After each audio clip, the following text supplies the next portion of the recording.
Welcome to Warzone, everybody. Our time has finally come.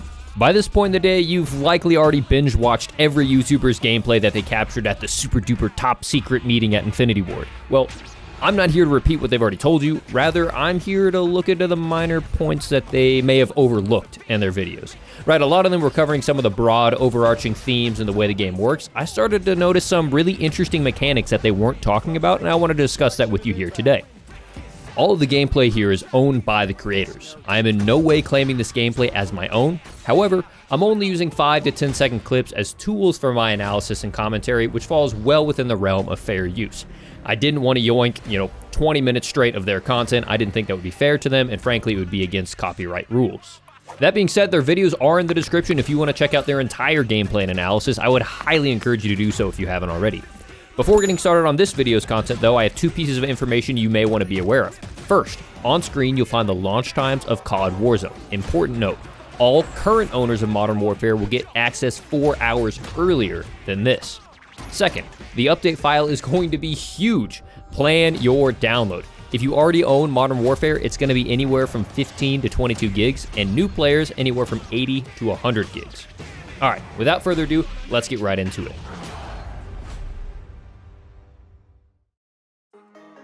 One of the first things I noticed is that not only do we get hit markers, but we get additional information showing whether or not we're hitting armor, whether or not we're cracking armor, and then furthermore, whether or not we're getting a down. I think this is a great mechanic to let you know how much health your opponent has, which would be great for callouts whenever it comes time for team fights.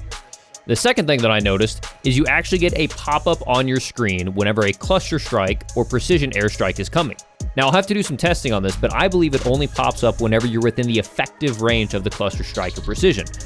Typically, in multiplayer, they only tell you audibly when it's happening, but the fact that it's popping up on your screen leads me to believe that if you don't move, you will get hit.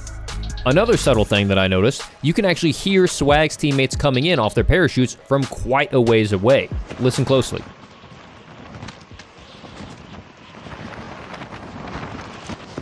What this tells me is you most likely won't have to worry too much about enemies creeping up from behind you when they respawn. This was an issue in Blackout. Hopefully it's not an issue in Modern Warfare, or Warzone. We can finally say it now. Something I've seen briefly mentioned a couple times is there is a self-revive mechanic. So you may down every enemy on the team, but you actually have to finish off the last one in order for the team to be wiped. This is similar to Apex if someone has a gold shield. But let's watch this clip over again. You'll see there's an even more important part. Look at his health. He starts to take damage, and the second he gets the kill, his health shoots back up. Let's watch it again. So what this is showing me is that there's actually a chance, I'm not sure if it's fully going to be effective or if this is just a coincidence, but it looks like we're getting health on kill or instant health regeneration on kill, which I think is an amazing mechanic for keeping momentum going, kind of mitigating that risk of third parties. I think this is a great plan if it's purposely executed. One of the other things I'm kind of disappointed to see, it's UAV. They're up for 30 seconds at a time. Now, my understanding is you can shoot them down with a rocket launcher, team shoot them with your, ARs, but still, a full 30 seconds centered up on you, doing whatever you want, that's going to be a nuisance to fight against. Another thing to be aware of is if you are shooting an unsuppressed weapon, you show up on the radar at all times. So be aware if you're making flanks, going up behind enemies, taking shots, you will be seen on the radar even without a UAV active. Up in the top right-hand corner, you can see the total number of kills you have, the total number of squads remaining, and the total number of players remaining.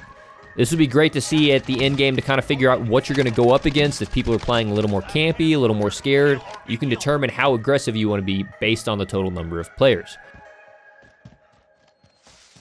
Now, this one was super exciting for me. No one's talking about it, but as confirmed in my Warzone video, these are the executions you're using when enemies are down. You simply go up behind them, hold the melee button, and there are special executions for Warzone players in the down state. I told you so. And then finally, a nice little touch at the end of the game, in memoriam. You can go through and look and see all the players that were in your lobby.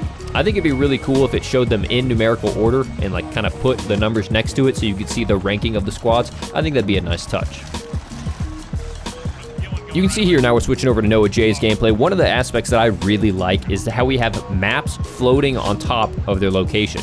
No longer are you gliding in or having to, pull up the map name or memorize the entire map. You could be talking off to your team like, hey, let's go land to the left over at this location. It's all sitting there right for you. Another nice thing while you're descending is you pop into third person and free look. I only saw 1 or 2 other creators do that, and no one talked about it explicitly, but it's a really great way to gain a situational awareness of where everyone else is landing. If you listen closely, you can hear crates and the noise that they make similar to the sort of shining noise that chests make in Fortnite. Now, I'm not sure if this is a glitch or maybe he pulled the parachute mechanic and it didn't show, but look how far he can fall without taking any fall damage. In Blackout, Modern Warfare, Spec Ops, you would be crushed with damage, but he wasn't phased at all. And when we let the clip keep rolling, you can see down on the bottom part of the screen, you have your gas mask with 6 individual ticks. That'll tick 6 times while you're in the zone and will prevent you from taking damage. The mask is automatically pulled over your face, but you have to move quickly because the gas hits hard. You can see here his health is ticking away fast. Switching over to some of the clips from Driftor, he had an incredibly informative video, but some of the things he didn't talk about is, look up in the top left-hand corner of the map. You can see enemy vehicles even if they're not shooting. They're pulling up red at all times. Now this is kind of nice if you want to prevent yourself from getting run over by the people who like to play in cars late game, but it's also bad if you're trying to make a rotation with your teammates because everyone can see you. Now, Drifter didn't even make any comment about this, but he actually pulled off the helicopter move that we could see in the trailer. I think that's freaking awesome. He played it off like it was nothing, but I like it. Big plays. A little thing noticed, actually someone in my Twitch chat pointed this out. We were all watching this together to try to find these little details. There's Warzone calling cards. Look up in the top right-hand corner and you'll see his teammate has a Warzone calling card. In the assassination mission, when you know that you're being the target, you can actually see the threat level going up or down based off of how close the enemy is to you. You can see here, as Driftor gets really close to his enemies, it starts going red, and then boom, the engagement starts. This kind of reminds me of Escape from Tarkov. You can see here, people can scan the map with a thermal, pick out that big white heat signature, and just start to tap away. Between the gas gameplay and the smoke gameplay, thermals are going to be disgusting.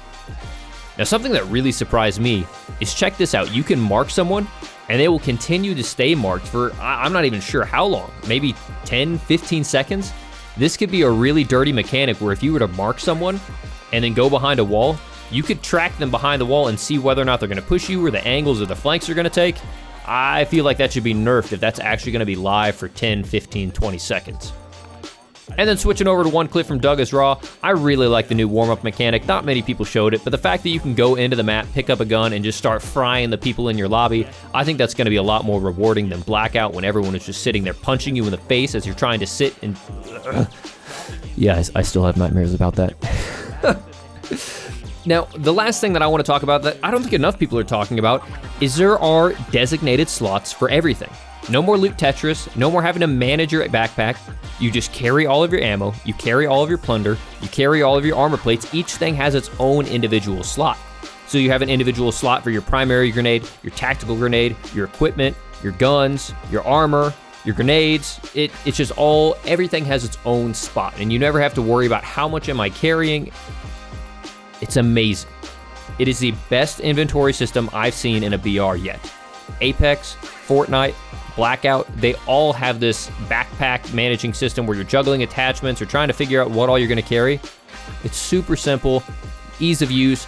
It allows you to stop playing this backpack management game and start focusing on gunfights and rotations, and I think it's one of the best decisions I've seen in a BR in a long time.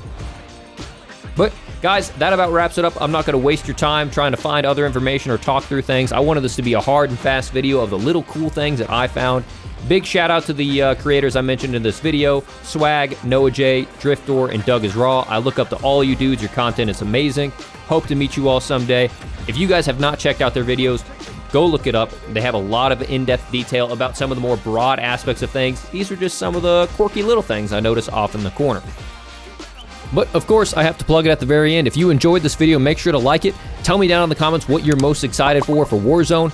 Subscribe if you want to see more videos. I've got a lot of gameplay, a lot of gameplay guides, and of course a lot of high kill gameplay coming out. I was really competitive in Blackout, and I really plan on taking this pretty dang serious when it comes to both content growth and competitive scene. So if you're down for that, make sure to subscribe. Follow me on Twitch if you want to catch any of this live. And of course, get some sleep. We got a big day tomorrow. Warzone's here. Let's go, baby.